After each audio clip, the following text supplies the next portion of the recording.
What's up guys? So today we're going to be talking about shape layers. I'm going to show you how to manipulate shape layers, what they are, and we're going to look at how to morph between them, and hopefully from that you can get an idea of just how useful they are within After Effects. So let's jump into a new After Effects document and we're going to go ahead and make shape layers. So what I'm going to do is I'm going to press Q, which is going to give me the ellipse tool, but I can cycle through and see some other tools. I've got a polygon tool, I've got a rectangle tool, I've got a rounded rectangle tool. So let's make a shape.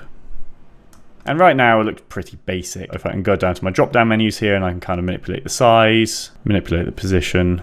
I can unlock the properties and I can kind of make these uniform. So I've got myself a nice even circle. Let's get rid of the fill. So we just got an outline. Go to our stroke. We've got some properties in here. We can adjust the color of the stroke. I'm going to make it black.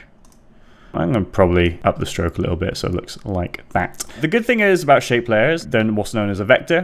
So you can scale these up as much as you possibly want and you're not going to see any pixelization around the edges. So as you can see, that's very, very sharp. So we got ourselves a circle. What I'm going to do is I want to try and turn this circle into a square. So what I'm going to do is I'm going to duplicate this shape layer. I'm going to get rid of the ellipse path. I'm going to add a rectangle path and put it just above the stroke and make it a little bit bigger. Make it about the same size, and let's move it over here.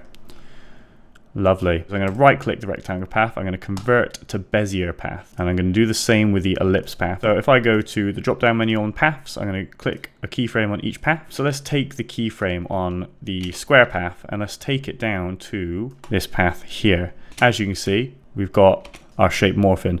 I'm going to mute the square layer because now I can just work within the circle layer, and I'm going to just mess around with the keyframes a little bit, make them close together. F9, I'm going to toggle switches and modes. I'm going to add some blending, and there we go. That is essentially the principle of it. I'm going to do a few things to help sell the effect. I'm going to mess around with the position a bit. We go over there and I'm going to have the square misses position and then jerk back to the final position.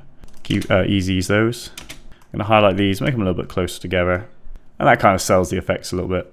And let's mess around with the graph editor a little bit. I kind of want it to get to the end point and then whip back a little bit, so I'm just going to make it slow down in the middle. So there you have it guys, that's how to morph a circle into a square, and you can extrapolate this principle onto countless other morphing effects that you're looking to do, and I'd really recommend just having a mess around and seeing just how far you can push this effect and what you can transform into what else. So there we have it guys, that is the tutorial. I look forward to seeing you guys in the next video.